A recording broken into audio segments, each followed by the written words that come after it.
seguindo nessa linha da literatura, né? E da sua linha de pesquisa assim, principal, esse é um que eu gosto muito também, O Erro de Descartes, né? De Antônio Importante. Damasio. E nele tem uma frase que me agrada demais, que ele diz que pensar demais em alguns momentos é menos vantajoso do que não pensar absolutamente nada. E a gente sabe que o atleta de futebol hoje, dentro de uma partida, deve tomar algo em torno de 2.000 decisões por jogo, por aí, 90 minutos. Imagino que seja nessa faixa, um pouco mais ou um pouco menos. E a carga cognitiva que isso acarreta para ele, eu não tenho dúvida de que ela é muito alta, né? Então eu queria saber assim de você, para que você passasse para todo mundo que está assistindo, né? Esse excesso de tomada de decisão, né? Essa carga cognitiva muito alta, que tipo de influência que isso pode ter no desempenho esportivo? Então, no que refere, por exemplo, essa questão da tomada de decisão, há um estudo da década de 80 que fala, que estima, na verdade, que num jogo de futebol, um jogador pode vir a tomar até 4.200 decisões. Ele estima, né? Ele não comprova, ele estima. E mais recentemente, quando eu fui para Londres fazer o meu pós-doutorado, em 2014 e 2015, né, eu discuti isso muito com o meu orientador, porque o professor Mark Williams é uma referência mundial na área, né? E a gente conversou muito sobre isso. E nós delineamos, né, fizemos um desenho experimental do qual a gente poderia começar a ter uma ideia a respeito dessas questões. Por quê? Porque a gente tinha até naquela época como instrumento de avaliação o FUTSAT, né, que eu acredito que a grande maioria das pessoas conheçam.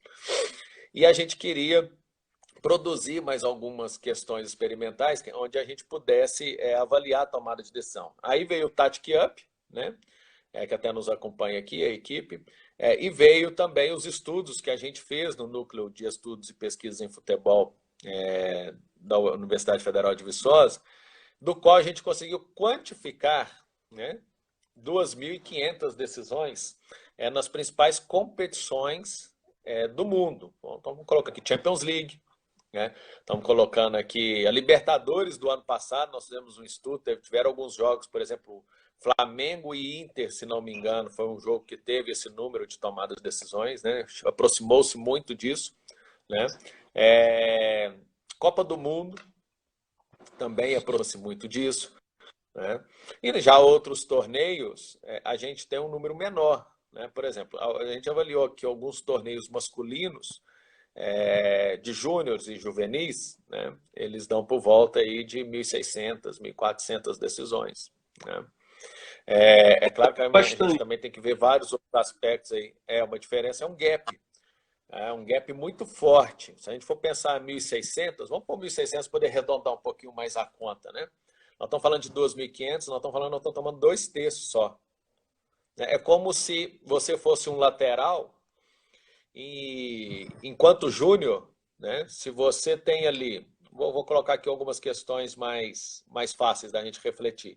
Imagina que você percorre 12 quilômetros por jogo, né, um lateral, por exemplo. Então significa que no júnior você está jogando, né, a partida ela requer que você corra 8. Aí depois você vai mudar para o profissional e vai correr, né, 12. Você vai ter um período de adaptação, né? Então, 50% a mais. metaforicamente, né, dá para a gente poder traçar esse paralelo agora, inicialmente, né, da forma com que nós estamos falando aqui, para as pessoas poderem entender, né? Claro que aqui no nosso curso de especialização a gente entra um pouco mais em detalhe, que aí vai entrar o que você disse aí do Antônio Damasio, da neurociências, de pensar muito. O que é esse pensar? O que é intuição dentro do pensar? O que é uma tomada de decisão intuitiva, né? Quais são os elementos que caracterizam uma tomada de decisão criativa? O que é uma tomada de decisão inteligente? Por exemplo, do percentual dessas tomadas de decisões, dessas 2.500 tomadas de decisões, né?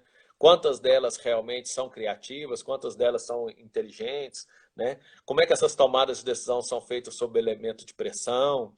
Então, são questões que a gente tenta explicar, na verdade, a gente tenta não, a gente explica aqui para os alunos, né, do nosso curso de especialização, porque a gente vem construindo todo um corpo de conhecimento, né? É como se forma o talento, quais são os elementos que compõem a formação de um talento, quais são os conteúdos de formação de um talento, de atualização de um talento, como é que ele vai galgando espaço ao longo do tempo.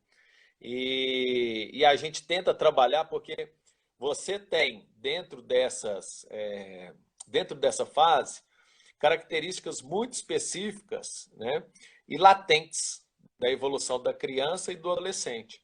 E ao conhecê-las, você pode estimular mais ou menos, aquela situação dentro do jogo. Isso depende muito do conhecimento que o treinador tem.